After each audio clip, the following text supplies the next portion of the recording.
रहमान करोड़ों दुरूद व सलाम आकाए दो जहां हज़रत मोहम्मद मुस्तफ़ा सल्लल्लाहु अलैहि वसल्लम पर और उनके आले पाक पर। नाजरीन, आपको खुशामदीद कहते हैं हमारे चैनल सिक्योर कनेक्शन विद इस्लाम पर। नाजरीन, आज हम वीडियो का बाकायदा आगाज़ करने से पहले मैं आपसे कहना चाहूँगी कि वीडियो को लाइक सब्सक्राइब ज़रूर करें और कमेंट सेक्शन में अपनी राय का इजहार ज़रूर कीजिएगा। नाजरीन, आज की इस वीडियो में हम तमीर खाना काबा और किन अंबिया कराम ने इस काबा को तमीर किया उसके हवाले से भी बताएंगे। नाजरीन, हज़रत इब्राहीम अलैहिस्सलाम मक्का आते तो क़याम न करते, मगर तीसरी बार फिर तशरीफ़ लाए। अल्लाह का हुक्म था कि तमीर काबा करें। पहुँचे तो हज़रत इस्माईल अलैहिस्सलाम को दरख्त के साए तले जमज़म के पास बैठे पाया। आप तीर बना रहे थे। हज़रत इस्माईल अलैहिस्सलाम ने देखा तो खड़े हो गए। बाप बेटे बगलगीर हुए तो हज़रत इब्राहीम अलैहिस्सलाम ने फरमाया, बेटा, अल्लाह ताला ने मुझे एक हुक्म दिया है। हज़रत इस्माईल अलैहिस्सलाम बोले, तो अताअत कीजिए। फरमाया, क्या तू मेरी मदद करेगा? कहा, क्यों नहीं। हज़रत इब्राहीम अलैहिस्सलाम ने कहा, अल्लाह ताला ने मुझे हुक्म दिया है कि यहाँ एक घर बनाओ। हज़रत इस्माईल अलैहिस्सलाम पत्थर लाते जाते थे और हज़रत इब्राहीम अलैहिस्सलाम बनाते जाते थे। जब तमीर ज़रा बुलंद हो गई तो हज़रत इस्माईल अलैहिस्सलाम एक पत्थर उठाकर लाए ताकि आप इस पर खड़े होकर तमीर करें। यही मकाम इब्राहीम है।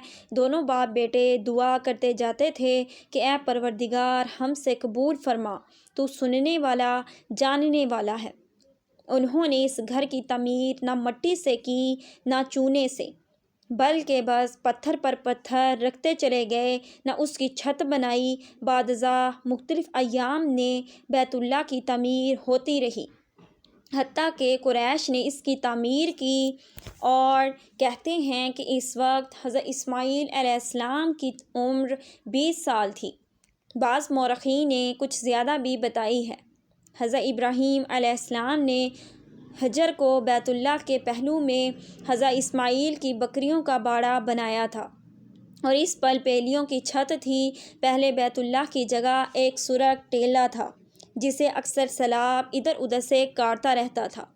हज़रत इब्राहीम अलैहिस्सलाम तमीर खाना काबा से फ़ारिग हो गए तो उन्होंने हज़रत इस्माईल अलैहिस्सलाम से एक ऐसे पत्थर का मुतालबा किया जिसे बतौर अलामत के रख सकें, ताकि वह आगाज़ तवाफ़ के लिए बतौर निशानी के इस्तेमाल हो सके। कहते हैं कि हज़रत जिब्राईल अलैहिस्सलाम इस पत्थर को बकोबीस पहाड़ से लाए थे। आपने उसे इस मुकाम पर रख दिया जहाँ वो अब कायम है। रिवायत है कि ये बहुत ज़्यादा रोशन था। इब्ने कसीर इस आयत की तफसीर में लिखते हैं कि हज़रत इब्राहीम अलैहिस्सलाम ने कहा, परवरदिगार, मेरी आवाज़ लोगों तक कैसे पहुँच सकती है? अल्लाह ताला ने फरमाया, आप पुकारिए, हम आपकी पुकार लोगों तक पहुँचा देंगे। तफसीर जलालीन में है कि हज़रत इब्राहीम अलैहिस्सलाम ने अबू कबीस पहाड़ पर चढ़कर पुकारा, ए लोगो, अल्लाह ताला ने एक घर बनाया है और तुम पर हज फ़र्ज़ किया है, लिहाजा तुम अपने परवरदिगार को लब्बैक कहो। आपने दाहिने बाएं शमाल जुनूब में मुँह करके आवाज़ दी और लोगों से लब्बैक कही। हज़रत इब्राहीम अलैहिस्सलाम हर साल हज के लिए आया करते। बादज़ात तमाम अंबिया और इनकी उम्मतें हज के लिए आते रहे। मुजाहिद लिखते हैं कि हज़रत इब्राहीम अलैहिस्सलाम और हज़रत इस्माईल अलैहिस्सलाम ने प्यादा पा हज किए। रवायत है कि 75 अंबिया ने हज किया और मिना में नमाज अदा की। तारीख़ अज़करी में है कि अनस बिन मालिक मक्का आए तो हज़रत बिन अब्दुल अज़ीज़ हाज़िर खिदमत हुए और पूछा, मुसाफिरों के लिए तवाइफ बेहतर है या उम्रा? तो आपने फरमाया, तवाफ़ अफजल है। इब्ने अब्बास से रवायत है कि रसूलुल्लाह सल्लल्लाहु अलैहि वसल्लम ने फरमाया, अल्लाह उस घर पर हर दिन रात में 120 रहमतें नाजिल फरमाता है। 60 तवाफ़ करने वालों के लिए हैं, 40 नमाजियों के लिए हैं और 20 देखने वालों के लिए हैं। حضرت حسان بن عطیہ نے فرمایا ہے کہ ہم نے رسول صلی اللہ علیہ وآلہ وسلم کے اس قول میں غور کیا تو معلوم ہوا کہ یہ سب رحمتیں طواف کرنے والوں کے لیے ہیں، کیونکہ وہ طواف بھی کرتا ہے، نماز بھی پڑھتا ہے اور کعبہ کی طرف دیکھتا بھی ہے۔ کسی نے کیا ہی اچھا کہا ہے، خانہ کعبہ میں طرح طرح کی فضیلتیں ہیں، گھر والا ہی انہیں جانتا ہے۔ جو کوئی یہاں اپنی خطاؤں سے ڈر کر آیا اور اللہ کی حفاظت کرتا ہے۔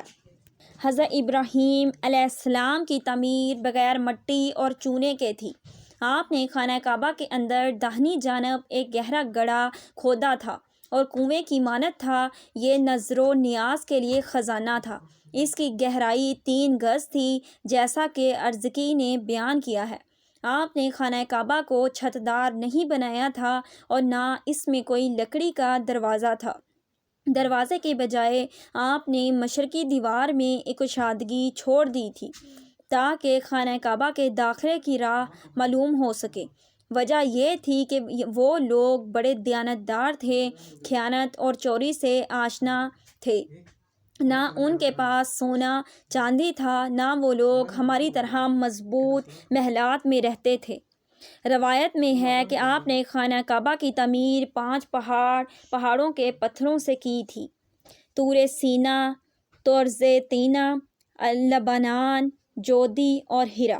یہ وہ پتھر ہیں جن سے حضرت ابراہیم علیہ السلام نے خانہ کعبہ کو تعمیر فرمایا۔ ناظرین، اب بات کرتے ہیں کہ خانہ کعبہ کو کس کس نے تعمیر کیا۔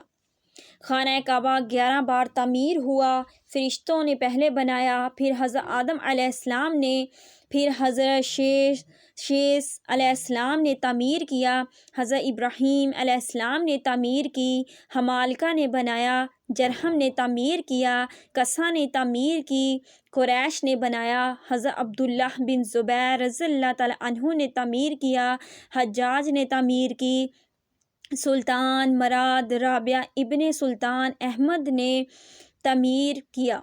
یہ بادشاہ سلاطین آل عثمان رضی اللہ تعالیٰ عنہ سے تھا۔ ہم ان تمام تعمیرات کو تفصیل سے بیان نہیں کریں گے، البتہ مقام ابراہیم کی مناسبت سے تعمیر ابراہیم کا تفصیلی ذکر کر دیا ہے۔ نیز کچھ حال تعمیر قریش، ابن زبیر، حجاج اور سلطان مراد کا لکھا ہوا ہے، کیونکہ ان تعمیرات کا کچھ حال ہمیں معلوم ہو سکا ہے۔ قریش کی تعمیر تو رسول اللہ صلی اللہ علیہ وسلم کے زمانہ میں ہی ہوئی تھی اور دوسری تعمیرات آپ کے بعد ہوئیں۔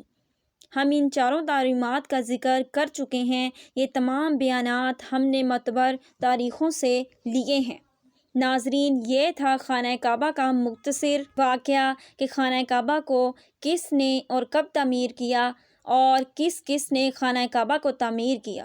اگر ویڈیو اچھی لگے تو اس کو لائک، سبسکرائب ضرور کریں اور کمنٹ سیکشن میں اپنی رائے کا اظہار کرنا بالکل بھی مت بھولیے گا۔